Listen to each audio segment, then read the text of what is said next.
tous et à toutes, bienvenue sur Espace Studio Production. Ce soir, nous sommes accompagnés avec le groupe de Sanayere. On a un groupe lancement qui comme on va kalama lancement chama be se ka kɛ groupe donc avant que amena la parole do ma amé un sponsor fo minni barka énergie ka to ka nga émission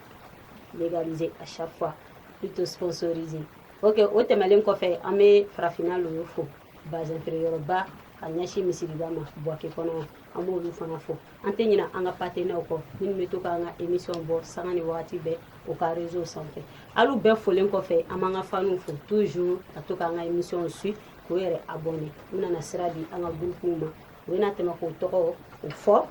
puis ensuite an bɛ don ka vif du sujet kɔnɔ donc aw bisimila ni plateau donc madame Jeriba là comme Jeriba lui il a l'habitude de passer sur ce plateau avec Ali Toro là bas donc madame Jeriba to ametemeni invité to donc salam alaikum invité wa alaikum salam bismillah alhamdulillah rabbil alamin ogame espace jurabi vraiment ka sabu ka solo boy kama tɔgɔ fɔ zikiri bɔ fɔ fana la voix de zikiri solo ka mukadam sigilen bɔ d'accord inchallah OK donc ni voix la voix d'or OK merci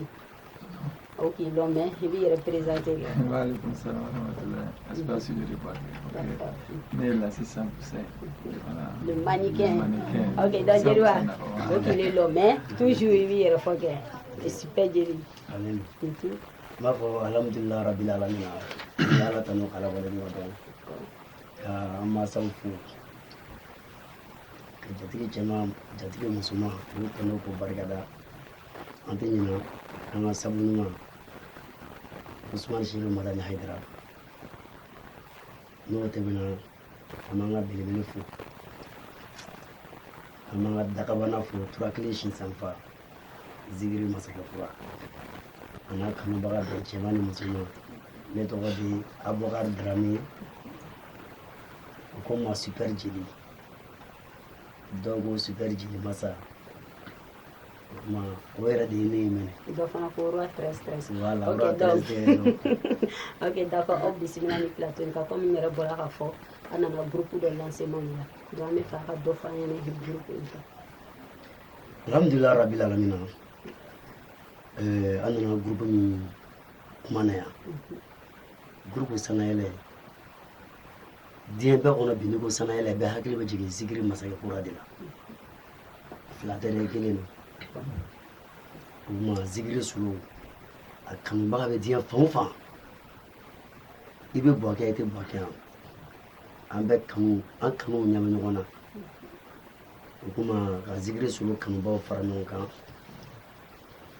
groupe Sanayɛlɛ a tɔ sigilen bɛ Buwake yan an bɛ ala tanu k'ala barikada a sigilen yɛrɛ a bɛ waati bɔ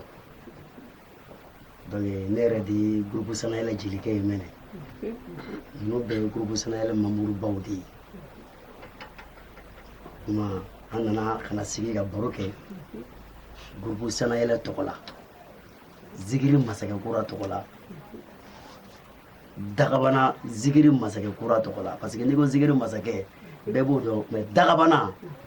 o fana tɔgɔ de o tɛ ka fara kan a tun tɛ n kɔnɔ zikiri masakɛ kura tɔgɔ la kana sigi kana groupe Sanayɛlɛ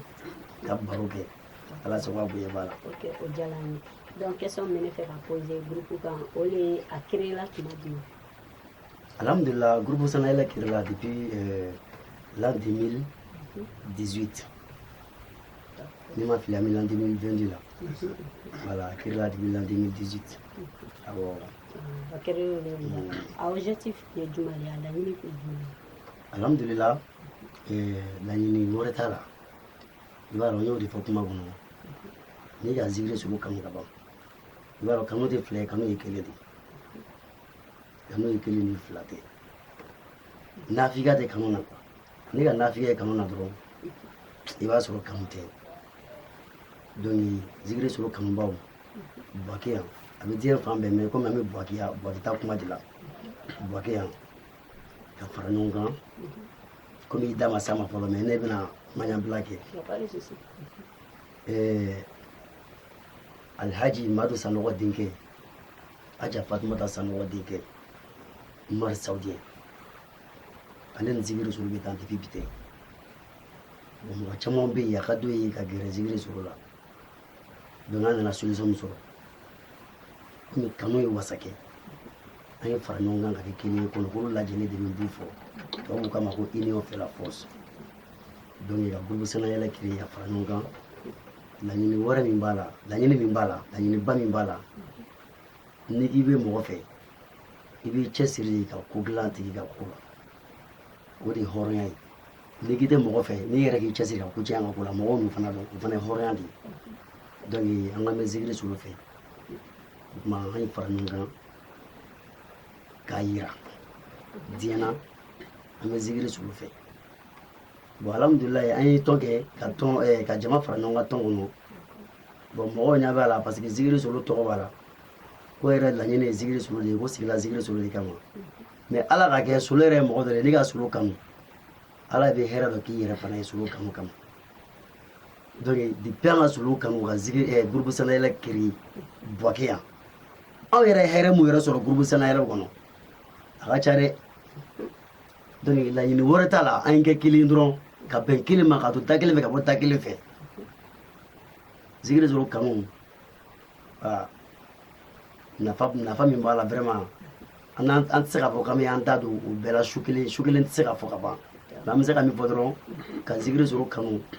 hɛrɛ ani baden de b'a kɔnɔ donc groupe Sanayɛlɛ créé o de kama i yɛrɛ ɲɛ b'a la tɔgɔ min b'a la ko Sanayɛlɛ tɔgɔ ma da la gansan n'i b'a la i tɛ jigin an fɛn fɛn bɛ groupe Sanayɛlɛ la sani an ka don groupe Sanayɛlɛ la an bɛ cogoya min na a n'an donna groupe Sanayɛlɛ la an bɛ cogoya min na an yɛrɛ de b'a dɔn wa an na ka di an yɛrɛ dɔrɔn t'a dɔn diɲɛ fana b'a dɔn parce que ko ninnu ko mɔgɔw kan ye mais bi fana mɔgɔw fana ɲɛ b'an na donc n bɛ se ka min fɔ dɔrɔn groupe Sanayɛlɛ créé la zikiri solo kama a kanu kosɔn alhamdulilayi rabi alamina zikiri solo ko o ye hayidara ko di o ma dogo mɔgɔ si la a ma fila fɔ a ko hayidara a gɛlɛyala a takami waati min na a ko hayidara a nɔgɔyala fana a ko hayidara donc solo ko ye hayidara ko di hayidara ko ye kira ko di kira ko ye ala ko di donc an b'a dɔn an ma sira jugu ta donc komi ɲininkaliw b'i bolo i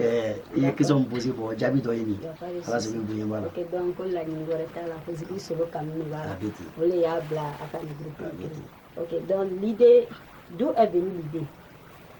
l'idée bɔra jɔn de la a groupe tɔgɔ kɛra bon a idée bɔra groupe denw de la c'est vrai Umar Saoudien ye an ka président ye vice président o ye Umar Jabite ye kɔrɔba faamu olu ni solo bɛ ɲɔgɔn fɛ depuis bi tɛ solo kanubagaw bɛ yan donc ka sigi ka jateminɛ kɛ est ce que ni solo kanubagaw farala ɲɔgɔn kan est ce que a man ɲi nin yɔrɔ de bɛ hakili jigin an balimakɛ la Modibo Tarawele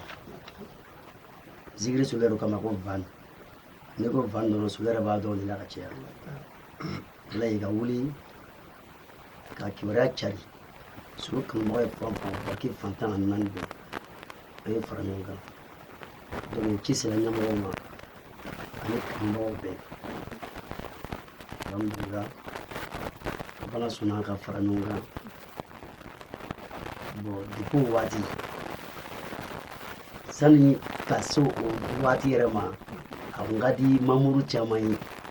mais u b'a kɛ cogoya di a bɛ kɛ cogo di k'an bɛ ɲɔgɔn ye ka fara ɲɔgɔn kan bon depuis idée nana min kɛ dɔrɔn Dieu merci alhamdulilah mais idée ma bɔ van nin yɔrɔ ten idée yɛrɛ bɔra zikiri solo ka marraine de yɔrɔ Kadijatu Kulubali a daminɛ dugu bolo bi Kununbali Kulumani ale y'a fa ni jɔfɛn bɛɛ dafɛ jɔfɛn bɛɛ dafɛ a ka cɛsiri ka bɔ Abijan ka na ko fo Buwake zikiri solo kanubaga fɛn fɛn bɛ an ye ɲɔgɔn dɔn donc depuis a nana ni idée ye alhamdulilayi kanubaga fɛn fɛn bɛ yen minnu tun bɛ fɛ an ye nin ko in kɛ mais n'a solution tun t'o bolo yɔrɔnin kelen bɛɛ ka solution idée sɔrɔ an sɔrɔ ka fara ɲɔgɔn kan sisan ka wuli ni ko ye bon depuis an ka ko kɔni daminɛ don o don dɔ de bɛ ka fara Sanayɛlɛ kan ka taa ala sɔnna bonya b'a la. mais solo bɛ groupe min ko kalama. solo b'a kalama fo ka k'a kalama i b'a dɔn solo yɛrɛ ye mɔgɔ dɔ de ye solo kanubagaw ko ka di solo ye kojugu a kanubagaw ka d'a yɛrɛ solo y'a ko i kabako ko de ne y'o de lakɔlɔsi solo la quoi ni solo kanu bila n'a kiya ka n'a kanu mi se kɛra jarati bila n'a kiya ka dɔn i ye kɔrɔba faamu wa n'a kanu bila hali n'a mi ye n'a kanu kɔni bila n'a mi ye cogo cogo a bɛna kibaruya mɛn cogo cogo a bɛna kibaruya mɛn o misaliya dɔ ye jumɛn ye don dɔ solo ne yɛrɛ ye baro kɛ a ye kuma caman fɔ ne yɛrɛ ɲɛna ne yɛrɛ tun t'a dɔn yɛrɛ mɔgɔ ye min kalama une vérité sans preuve est mensonge o kɛla ne yɛrɛ la a ye kuma caman fɔ ne yɛrɛ ɲɛna ne yɛrɛ ka ko la ne yɛrɛ tun t'a dɔn ko danfɛ yɛrɛ b'a kalama yɛrɛ parce que i m'a fɔ mɔgɔ si ɲɛna donc ala ye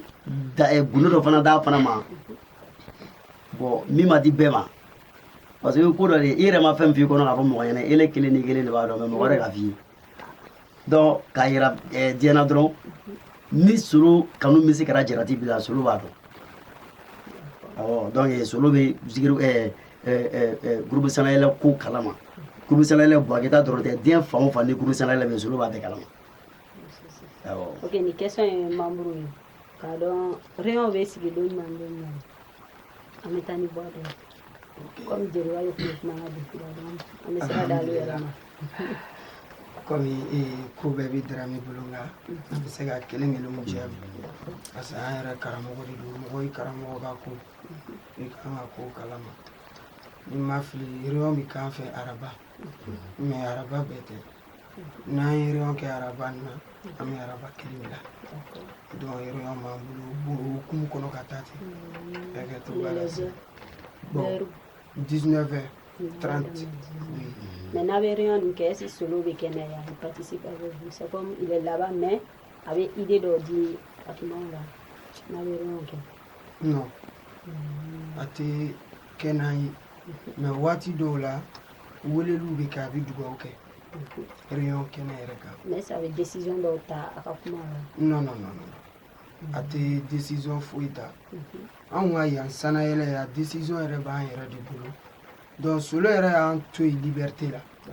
donc vraiment comme Darame yɛrɛ bɛ k'a fɔ cogo min na a ko bɛɛ bɛ tɛmɛ anw yɛrɛ de bolo comme ɲɛmɔgɔ ye Umar Saudien ye anw yɛrɛ ye membre ye cogo min bon an bɛ ɲɔgɔn lamɛn an bɛ ko to ɲɔgɔn ta la bon Darame yɛrɛ b'o caman fana seereya solo dan de dɔrɔn ka weleli kɛ kuma dɔw Saudien b'a wele a bɛ dugawu k'an ye a se o la n tɛ a tɛ dɛmɛ ɲini an fɛ a tɛ foyi ɲini an fɛ a bɛ min ɲini an fɛ o yɛrɛ an yɛrɛ dama ka bɛn ye ani keleya.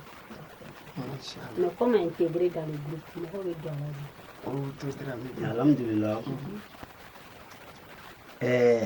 a bonda dayɛlɛlen don solo kanubaga bɛɛ ye n'i bɛ fɛ ka don a la dɔrɔn o tɛ koba yɛrɛ ye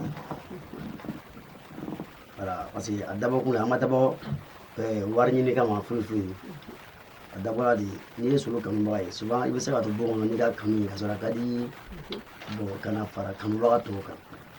donc c'est pour ça an ka groupe kelen n'i bɛ fɛ ka don groupe la dɔrɔn c'est simple n'ala sɔnna ma tagalen ɲɛ an bɛna numéro dɔ di aw ma n'i ye weleli kɛ numéro in na dɔrɔn inchallah voilà ka don a la kɔni a man gɛlɛn koba tɛ yɛrɛ a bɔ kɔnɔ ko gɛlɛn ninnu ko gɛlɛn tɛ mais min ka d'a ye dɔrɔn ni solo kɔni kanu b'i la voilà parce que kanuko don dɛ i ye kɔrɔba faamu kanuko de don i b'a dɔn n'i donn'i kanubaga ka ko la i tɛ taa foyi sɔrɔ a kɔnɔ min b'i tɔɔrɔ mais n'i ma mɔgɔ kanu ni i bɛ mɔgɔ filɛ ka don a la ten dɔrɔn i b'a ye i laban bɛ décourager o yɔrɔ i bɛ ko daminɛ a b'i ka sanayɛlɛ de parce que kanuko de don an ka solo kanu cogoya min na ala fana ka kɛ i b'a dɔn ni ne k'e kanu ten sisan mɔgɔ min k'e kanu ni n'a sɔrɔ ne y'a kanu yɛlɛ yɔrɔ ne tiɲɛnen don ni k'e kanu mɔgɔ min tigi kanu o fana ko bɛ diya ne ye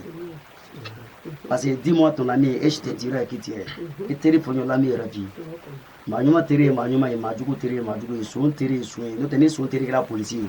o b'a sɔrɔ polisicɛw bɛ sɔrɔ suncɛ ka k'u la de donc olu man ɲi ka teriya kɛ donc ala fana k'an bɛɛ kanu fana don ɲɔgɔn na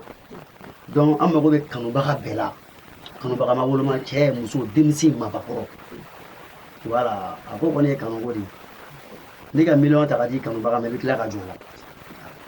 mais n'i ma mɔgɔ kanu n'i ka dɔrɔmɛ 5 ta ma i bɛ tila ka nimisa donc solo yɛrɛ fana ni a da yɛlɛ a datugu a ko a kanubaga a bɛ wele kɛ a b'a kanubaga donc an mago bɛ solo kanubaga bɛɛ lajɛlen na ala suna ma mina numéro d'a ma ni mako ni ka groupe sanel la boîte yoro ni gele ni a ko ko bi gele te ni duna fana ni inshallah yɛrɛ bɛ na i bɛ sana yɛlɛ ka taa n'ala sɔnna donc o yɔrɔnin kɔfɛ groupe kumaw tɛmɛnen kɔfɛ an bɛ fɛ ka min dɔn projet jumɛn b'alu bolo nin wagati in na ka ɲɛsin zigiri sɔnni ma c'est comme concert labɛn de bɛ yen wa ou bien tournée de b'a bolo wa o b'a kɔni a bɛ yen solo kan bon lɛri k'a fɔ ko lɛri na ko projet dɔ b'an bolo ka ɲɛsin solo ma o tɛ dɛ lɛri bɛ projet b'an bolo ka ɲɛsin solo ma an pɛrɛlen don su tile sanga ni waati bɛɛ i y'a faamu an pɛrɛlen don sanga ani waati bɛɛ so n'i bɛ ko projet dɔ b'an bolo lɛri na ka d'a ma o kɔrɔ ye ni lɛri in tɛmɛna an fari bɛ faga anw ta tɛ ten dɛ anw pɛrɛlen don di à chaque fois an pɛrɛlen don voilà an pɛrɛlen don sunɔgɔ la quel que soit o de mais concert labɛn tɛ yen bɛɛ ni wagati min na solo la Buake yan fɔlɔ non ale la concert labɛnnen tɛ solo ye lɛri na fɔlɔ mais n'ala sɔnna ma voilà an bɛ nana voilà parce que solo bɔla yan wa mɛ a kɛra cogoya min na a ma tugu Buake si la ka Jacques ka minɛ ka fa fo ka sigiyɔrɔ dɛsɛ fo ka don yɔrɔ dɛsɛ fo ka jɔ yɔrɔ yɛrɛ dɛsɛ sigiyɔrɔ dɛsɛ ka bɛ cɛman ka jɔ yɔrɔ dɛsɛ place de la paix la place de la paix fankelen tɛ fan complet bɛ a complet o don sanji nana ne yɛrɛ ma deli ka ɲɔgɔn ye sanji nana ka san na ka san b'a fara kɔnɔ k'a tɛ tigɛ i ye kɔrɔfɔ faamu donc ni ala bɛ fɛ ka kabako yira ala bɛ nana sabu de n'a kun ka di ala ye a b'a kɛ o don san tɛ na mais solo ka concert caman kɛ diɲɛ fantan naani bɛɛ san ma na mais ala bɛ fɛ ka nin fana ni perewu yira mɔgɔ la solo ko yɛrɛ ye fɛn min ye ala bɛ fɛ k'o yira mɔgɔ la o don ala ka san na ka san b'a fara kɔnɔ fo saba pa san nana dɛ hali mɔgɔ ma bazin kɔrɔsi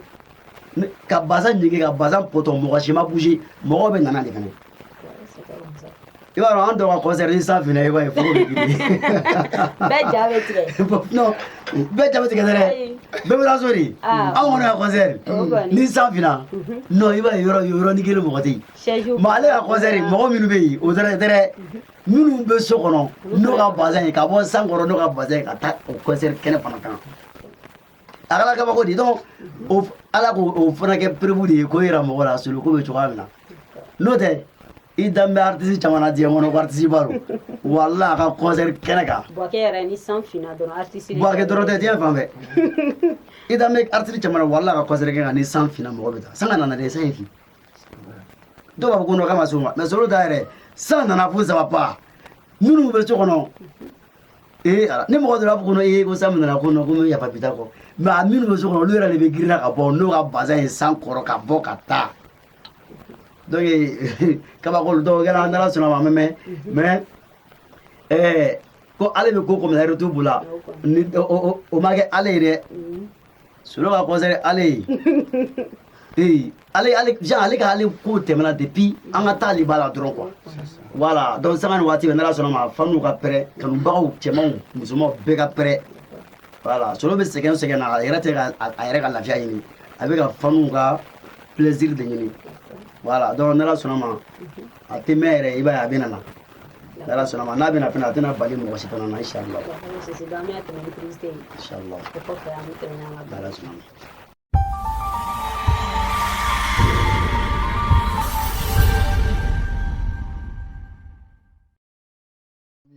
Ok, d'accord, toujours an ka publicité tɛmɛlen kɔfɛ ka kunnafoni o le ye sana yɛrɛ groupe membre le bɛ nin plateau in kan donc n bɛna na sira di an ka voix dɔ ma comme ale ni solo bɛ collaborer ka caya min b'ale fɛ ka fɔ an ɲɛna solo kan donc bisimila la voix dɔ. alhamdulilayi rabbil alamin wassalatu wassalamu ala ashrafil mursalin an b'an kanubaga bɛɛ lajɛlen fo an'an lamɛnbagaw ani minnu yɛrɛ bɛ k'u ka temps ta k'an lajɛ. Vraiment solo ne bi dɔɔni de dɔn solo la parce que mɔgɔ mana kɛ cogo o cogo i bi mɔgɔ kɛnɛmana dɔn i t'a sokɔnɔna dɔn mais ne bi solo kɛnɛmana min dɔn minnu o dakuru ɲɛ dama dama de fɔ alhamdulilayi rabbil alamin vraiment solo yɛrɛ ye mɔgɔ min ye tant que ni ni solo ma don ɲɔgɔn na i tɛ se k'a dɔn mais yanni i bi don a la i bi kɔn ka mankutu jugu de mɛn dɔw b'a fɔ a ti mɔgɔ fɛ dɔw b'a fɔ k'i bɛ tugu a kɔ k'a bɛna munumunu ye ka n'i bila ka taa bon tant que n'i ma gɛrɛ a yɛrɛ la i t'a dɔn mɔgɔ sugu min Solo ye cɛ dɔ ye mɔgɔ ka d'a ye mais anw minnu ye kalanden ye kalanden mana kɛ cogo cogo a sugu bɛɛ b'a la tuma dɔ la i bɛ taa sɔrɔ dɔ ka bon a yɛrɛ bolo tuma dɔ i bɛ taa sɔrɔ dɔ bɛ dumuni de woloma mais maître ka kalandenw an n'an ka cɛya bɛɛ n'an donna jama na a bɛ bɛɛ maîtriser et puis adamaden ka d'a ye kojugu n'i gɛrɛla Solo la à chaque fois Solo bɛ idée min d'i ma c'est à dire k'i to idée nin kan quoi i tɛ se ka segin kɔ i bɛ taa ɲɛ de Solo yɛrɛ ka kasɛti Solo ka son min kɛ a ka ca ni son 200 ni kɔ ye mais hali bi a bɛ ka baara kɛ studio la mais an n'u ka mun kɛ an n'u ma foyi kɛ o ye kalan dɔ ye kalanden yɛrɛ ma et puis a b'a yir'i la à chaque fois kɛ bɛɛ fɛ kana mɔgɔ kɛlɛ minnu b'i juguya ka manamanakanw f'i kɔfɛ kan'a lamɛn i ka baara k'i furumuso ye o ye kuma kɔrɔma ye k'i k'i ka baara k'i furumuso ye kana saliya baara la quoi tout le temps n'i tɛ studio kɔnɔ i ka kɛ répétition dɔ la ou bien i ka kɛ yɔrɔ la fɛn min b'i ka baara yɛrɛ nafa s'i ma mais kana kɛ yɔrɔ lankolon na Solo y'o de ɲini kalanden bɛɛ lajɛlen fɛ et puis a ma kalanden bɔ kalanden na Solo k'a ɲini bɛɛ ka taa ɲɛ fo n'i yɛrɛ y'i yɛrɛ segin kɔ donc mɔgɔ ŋɛniɲɛ de b'i segin kɔ i m'a ye et puis tugu a tilala k'a yira an na ne bɛ se k'a fɔ zikiri la bi anw yɛrɛ bɛ ka sigi Solo ka jiri suma de kɔrɔ parce que Solo ye ŋɛni de bɔ an ɲɛ sira la anw filɛ ka boli o de kan ten ka taa sira jɛman kan n'i y'a jateminɛ ka zikiri se nin niveau la o ye zikiri Solo de ye bon k'a kɛ fana ko wari ka sɔrɔ kalan dɔnkili la o ye zikiri Solo de ye Solo ye fɛn caman kɛ kalan dɔnkili in kɔnɔ mais vraiment an kalandenw de kan ka dɔn a ye i m'a ye wa mais adamaden bɛɛ tɛ se ka diya bɛɛ ye sabula Ala yɛrɛ min y'an bɛɛ lajɛlen da dɔw yɛrɛ bɛ boli sɔn dɔw yɛrɛ ko Ala tɛ yen Alakira min cila ka na ci fɔ bɛɛ ma kɛ kira fɛ donc bɛɛ tɛ se ka jɛn ka cɛ dɔ kan hali an filɛ sirifikɛ min kɔ Seyidu Solo Suma Madani Hayidara diɲɛ bɛɛ kanubaga bi fan bɛɛ fɛ mais o n'a ta bɛ dɔw b'a la ka juguya ka taa fɛ o ye diɲɛ yɛrɛ taabolo ye quoi mais ne bɛ message fitinin min di zikiridala kalanden bɛɛ lajɛlen ma Solo kɔni nana lafiya kɛrɛnkɛrɛnnenya la ne b'i n yɛrɛ dɔn a y'an bɔ sira caman kan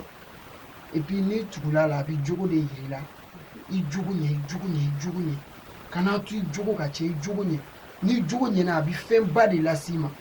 mais n'i jogo tiɲɛna a b'i kɔli fɛnba de la Solo b'an yɛrɛ bilasira ka cɛya hali sisan Solo bɔra sisan misiri dɛmɛna misiri min bɛ ka jɔ don ɲuman na Solo bɔra sisan ka 5 millions di a y'an bɛɛ kunna wolo a ye zikiridala bɛɛ kunna wolo normalement an tun kan ka fara ɲɔgɔn kan ka jɔnjɔn spécial ɲini ka taa d'a ma k'a fo nin baara la i ka ye donc n'an k'an bɛ kuma Solo kan fɔ ti Solo ban ne bɛ dugawu de k'a ye si ani kɛnɛya Ala k'a d'an n'a ma a jugu dogolen n'a bangeni Ala k'o dɛsɛ minnu jɔlen don Ala k'o sigi n'o sigilen don Ala k'o da Ala k'o kɛ Alakira kanu kosɔn sɔli ala rasulila ka sanayɛlɛ bɛɛ lajɛlen fo hakɛto b'a la sɔli ala rasulila donc diyara n ye ka bɔ ka kunnafoni di Solo ka truc ma ici comment Solo gère ses trucs avec eux donc merci an bɛna tɛmɛ Jeliba kuma ye yɔrɔ min ye ko a ka réunion bɛ kɛ yɔrɔ jumɛn les lieux puis membres bɛ di président secrétaire i bɛna bɔ k'olu kɛ alhamdulillah groupe sanayɛlɛ président y'o de fɔ kuma kɔnɔ Bake yan o ye Umar Sawudiyɛn de cɛ min t'a to ne ka tila ka nɔ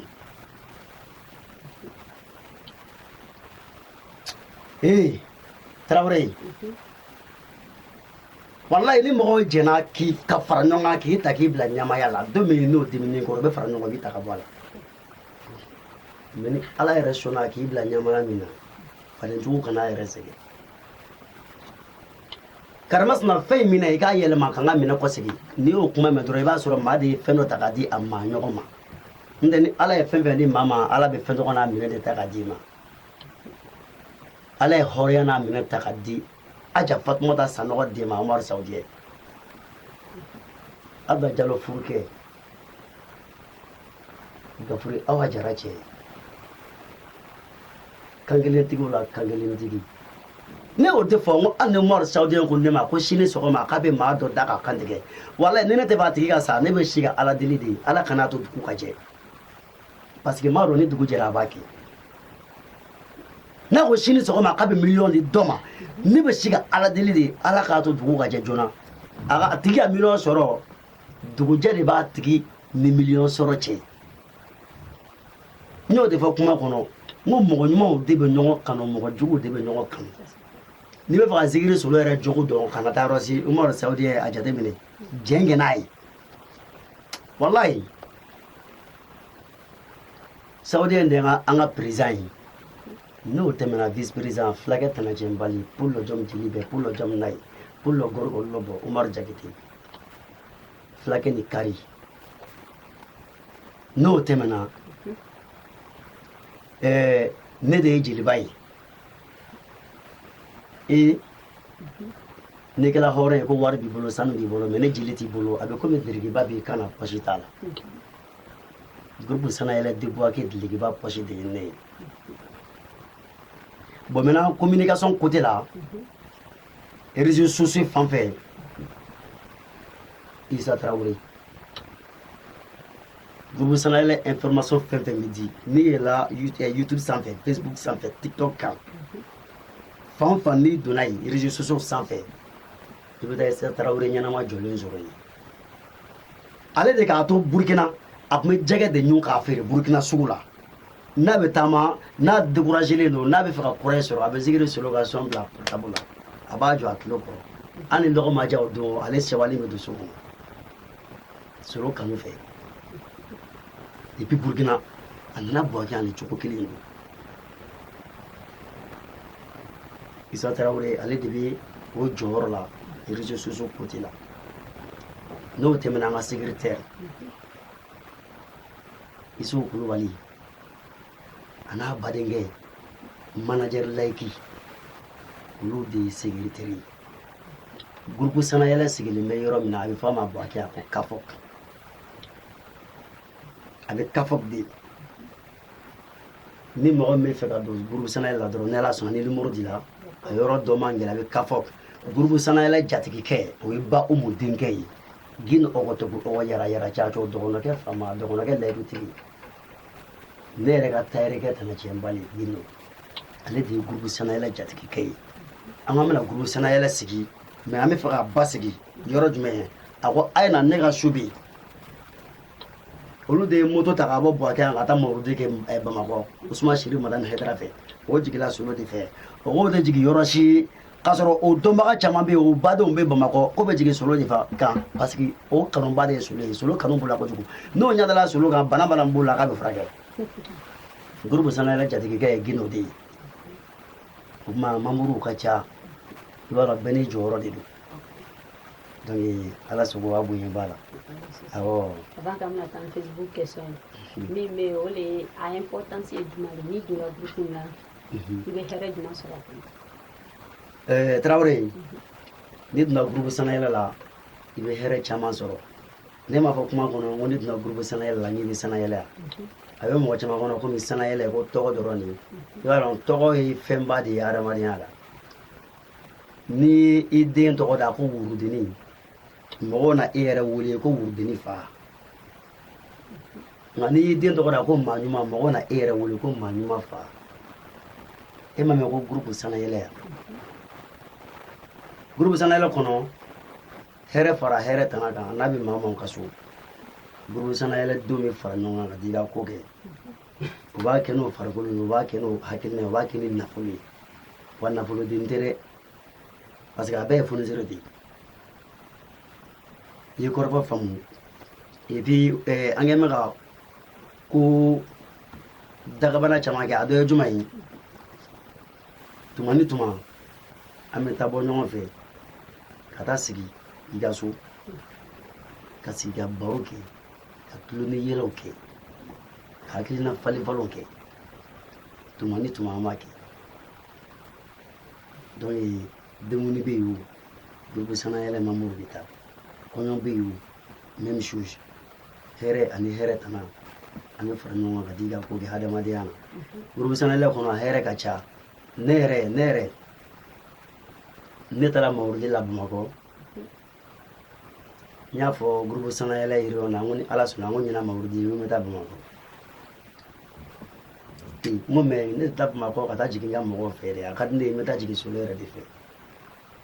Sadio ko k'o ka nɔgɔn o yɔrɔnin bɛɛ cɛ kelen bɛ groupe sanayɛlɛ kɔnɔ a ko ni Ala sɔnna jeliba groupe sanayɛlɛ tɔgɔ la Zikiri Solo kanu kama i tɛ taa car la dɛ mais i tɛna taa car la i bɛna taa Mamadu Sabadan ka mobili kɔnɔ mais o bɛɛ la ta ne bɛna transport d'i ma yanni Bamakɔ a tigi ye 20,000 ta ka di yan Ali Saligu k'a sɔrɔ a b'a dɔn n tɛna taa car la dɛ mais a ye transport di yan 20,000 o tɛ kelen ye ne ko n ka moto kɔrɔ la n ko n bɛ fɛ ka n ka moto falen ka kɛ kura ye n taara se Ahmed Kima a ye moto kura ta a y'a di yan n ko joli don ka joli d'i ma a ko ayi ko groupe sanayɛlɛ kanu kama ko n ye nin d'i ma i ye kɔrɔba faamu ne ye concert min kɛ san seliba tɛmɛni a dugujɛ 4nan n ye concert kɛ Jacques Agala sabo min tun bɛ n kunna sabo tɔgɔ ni k'a ye ne yɛrɛ kunna dɔrɔn hakili bɛ sin ka jigin Zikiri Solo de la diɲɛ bɛɛ kɔnɔ ne kɔni y'a ɲɔgɔn ye mɔgɔ min kunna o ye Solo de ye Isa Traoré a ko Solo e ye masa de ye sa wa masa fura de ka ɲi ka don i kunna Abidjan i sigila palais la Abidjan bɛɛ ɲɛna diɲɛ bɛɛ ɲɛna e ka ko confirmé don depuis Hayidara kanu ko confirmé la Ala yɛrɛ ye ko yɛrɛ confirmé k'a signé k'a tabon bila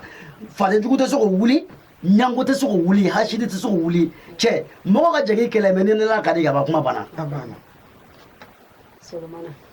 palais sigi kɛra an bɛɛ ɲɛna a pa an bɔra Buakɛ an taara concert la palais la kɛra palais fa tewu komi dakɔnɔni o kɛra bɛɛ ɲɛna a kɛra du jamais vu ko Zikiri dala ka palais fa ten Abidjan yɛrɛ tilala k'a fɔ ko non ko Zikiri la gansan tɛ n'o tɛ a bɛ ko an kunna ka taa sigi ka taa ko an bɛ taa palais ta hali palais gidɔrɔn ta n'an ma ta a tɛ fa donc o kɛra mun kɛ Buakɛ concert la Isa Traoré de nana ka n'o chapeau don Dakabana kunna tora kelen sinzanfa kunna o chapeau Isa Traoré y'a san 2 de tɔgɔ ne tun bɛ Isa Traoré bolo a ko jelikɛ e de ye groupe sanayɛlɛ jelikɛ ye i tɛ nin minɛ i k'a don i kunna depuis ne y'a don n kunna yɔrɔ min na cɛ Dawula bɔra fan o fan ne yɛrɛ m'a dɔn donc o chapeau min bɛ n kunna dɛ a bɔra groupe sanayɛlɛ de la samara min tun bɛ ne Zikiri Lagare sen na Isa Traoré de y'o samara tɔgɔ san ko komi a bɛ nana concert kɛ ni don i sen na a ye nin don a sen na an mɔgɔ 2 bɛɛ a samara sanna 10,000 kɔ i ye kɔrɔba faamu o concert kɔnɔ groupe sanayɛlɛ ye réunion kɛyɔrɔ la sanayɛlɛ ko bon komi sanayɛlɛ jeliba ka concert de bɛ nana kɛ ko nin y'an ta de ye o yɔrɔnin bɛɛ Mamadu Sabadan sinna ka tike cɛ Solo kanubaga bɛɛ ye na sa parce que i yɛrɛ tɔ sigila Solo kanu de la n y'o de fɔ kuma kɔnɔ n'i ye Solo kanu Ala bɛ hɛrɛ dɔ kɛ i yɛrɛ ye o tɛ kɔrɔbɔ quoi bari ne yɛrɛ mɔgɔ dɔ de ne ka kuma man ca cogo yɔrɔ jumɛn ne ye jeli de ye n bɛ kuma caman kɛ mais ka manamanakan jate ne t'o lamɛn n'i ma fara manamanakan fɔlɔ ka manamanakan jate la i b'a ye i bɛ to retard de la n'i ka tiɲɛ dɔrɔn i yɛrɛ tugu tiɲɛ kɔ kuma caman t'o de la i ye kɔrɔba faamu wa yɔrɔnin kelen ka tige kilan bɛɛ san pewu fɛn fɛn kan ka taa k'a d'o bɛɛ ma hali minnu tɛ sanayɛlɛ kɔnɔ ni i kɔni i na bɔ sanayɛlɛ kɔni ninnu ma sanayɛlɛ yɔrɔ mana caman ye tige sɔrɔ groupe sanayɛlɛ yɔrɔ mana o n'a ɲɔgɔn hɛrɛ ani hɛrɛ tana